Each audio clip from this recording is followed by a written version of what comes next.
She showed up with another man 1 week after ending a 5-year relationship and still had the audacity to ask if she could attend the wedding as her ex's plus one. Yes, my friends, that's where this story begins. And if you think that's the peak of the chaos, buckle up. My friends, this is Scarlet Veil. And today, I'm telling you a story that still makes my skin crawl. Welcome to the channel Lying Whispers, where secrets are whispered sweetly, but judgments are delivered with precision.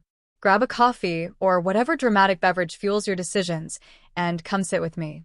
Because what started as a simple wedding invitation turned into a masterclass in ego, pride, emotional damage, and one very public AITA dilemma. Before we dive in, subscribe, hit like, and comment right now with your first instinct. Was he wrong? Was she bold? Or are we about to unpack something much messier? Stay until the end, because the twist in this one doesn't scream, it simmers. Now, let's begin. He loved her for 5 years. 5. Not a summer fling. Not a "well, see where this goes" situationship. This was integrated family, shared passwords, inside jokes, future plans kind of love. She knew his friends. She had her own friendships within his circle. She wasn't just the girlfriend. She was part of the ecosystem. Until she wasn't. She ended it. Not dramatically. Not with fireworks. Just calmly, firmly, definitively. She said it was over. He tried to talk. Tried to understand. Tried to negotiate a version of us that could still survive. She didn't budge. And then 1 week later she appeared online with another man. Not quietly. Not respectfully. Publicly. Dinner photos. Soft lighting. Caption energy that practically screamed new beginnings. Everyone saw. Their mutual friends saw. He saw. And let me ask you something, my friends, does someone move on in 7 days, or were they already halfway out the door months ago? Because emotional transitions that quick rarely happen overnight. While he was still processing 5 years of shared history, she was already introducing a sequel. Now Harris, where the wedding enters the stage. Months before the breakup, they had received an invitation to a close friend's wedding. She was invited as his plus one. It was established. Planned. Expected. The wedding date was approaching. The groom, trying very hard to remain Switzerland in human form, told him the decision was entirely his. Whatever made him comfortable. Translation: please don't turn my big day into a live episode of unresolved relationship trauma. So he reached out to her. He asked if she still intended to go. And she said yes. Yes. She wanted to attend the wedding as his plus one. Pause. Because this is where the internet question explodes into existence. AITA for suggesting my ex not attend the wedding as my date? Let's visualize the scene, shall we? He walks into a romantic ceremony celebrating forever love. She walks beside him.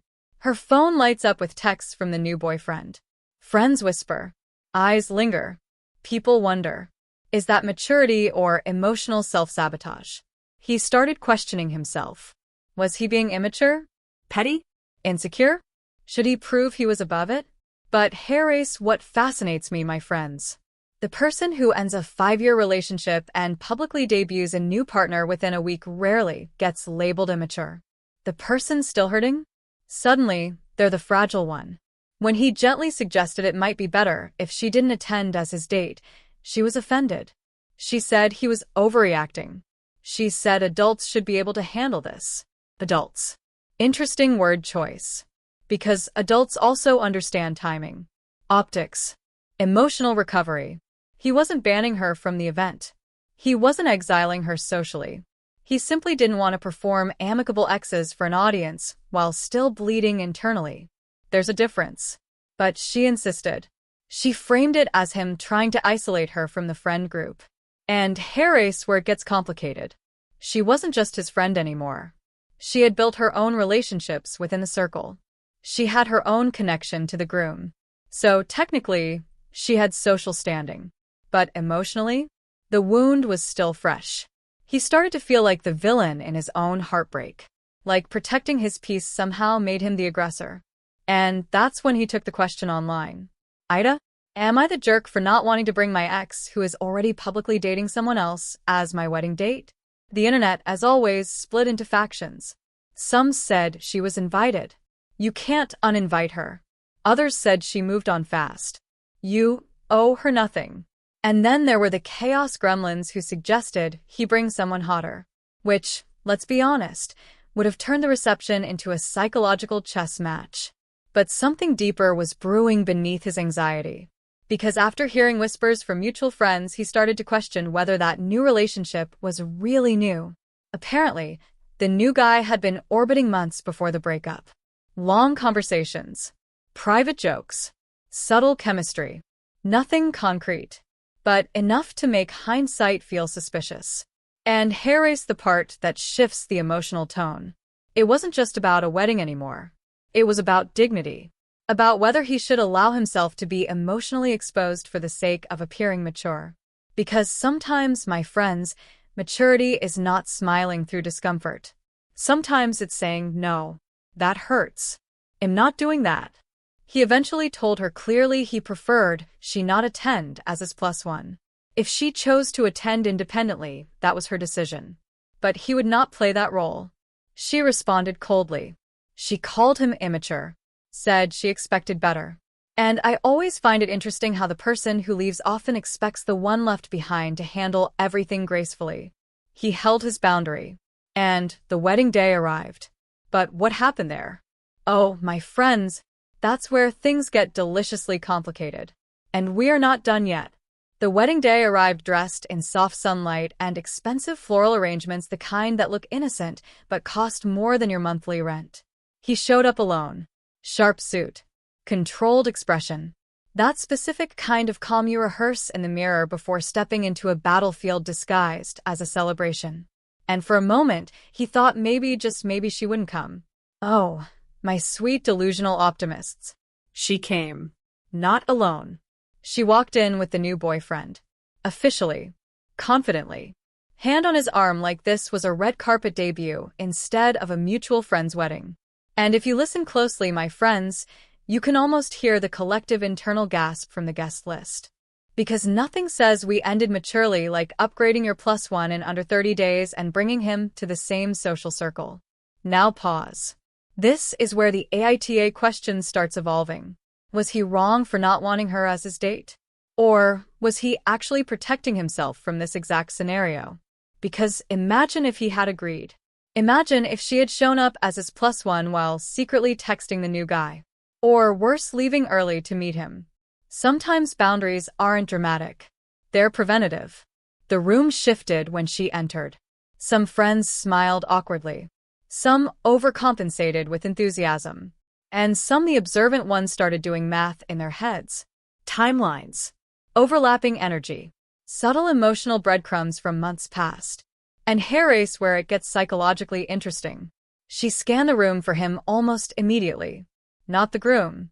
Not the bride. Him. Why?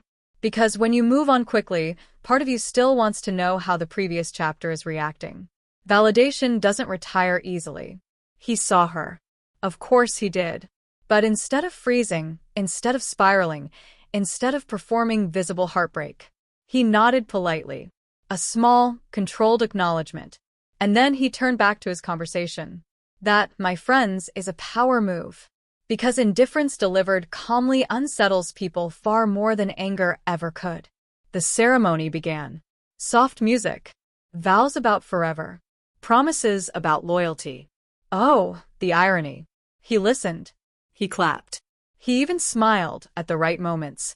But somewhere in the back of his mind, a realization settled in quietly. He wasn't grieving her anymore. He was grieving the version of the relationship he thought he had.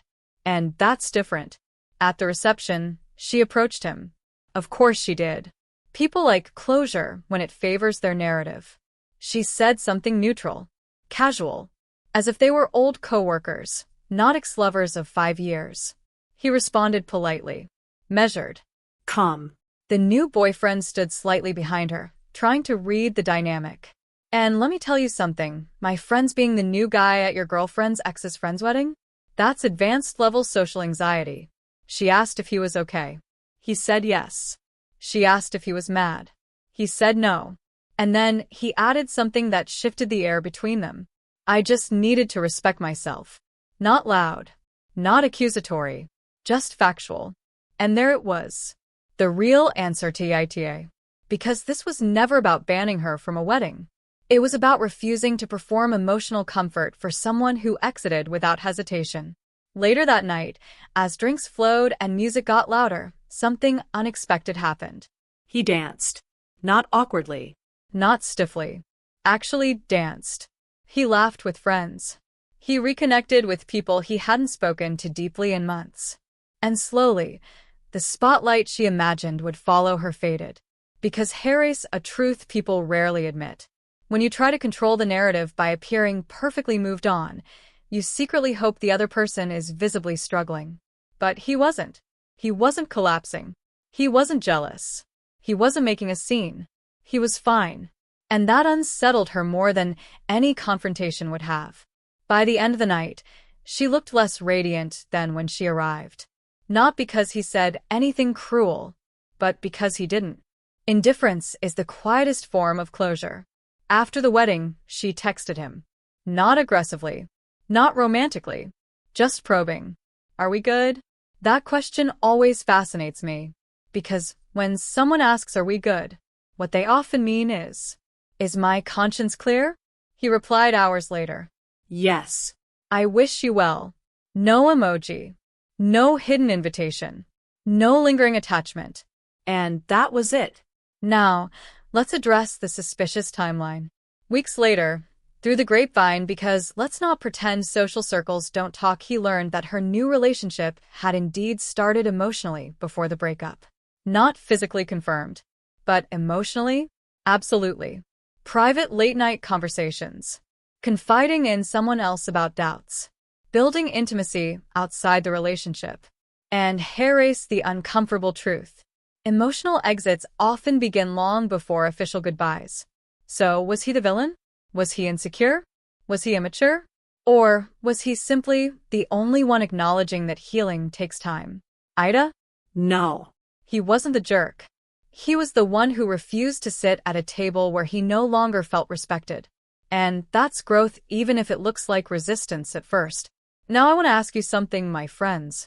If you were in his place, would you have allowed her to attend as your +1 just to prove you're evolved? Would you have confronted her publicly about the timeline? Would you have skipped the wedding entirely?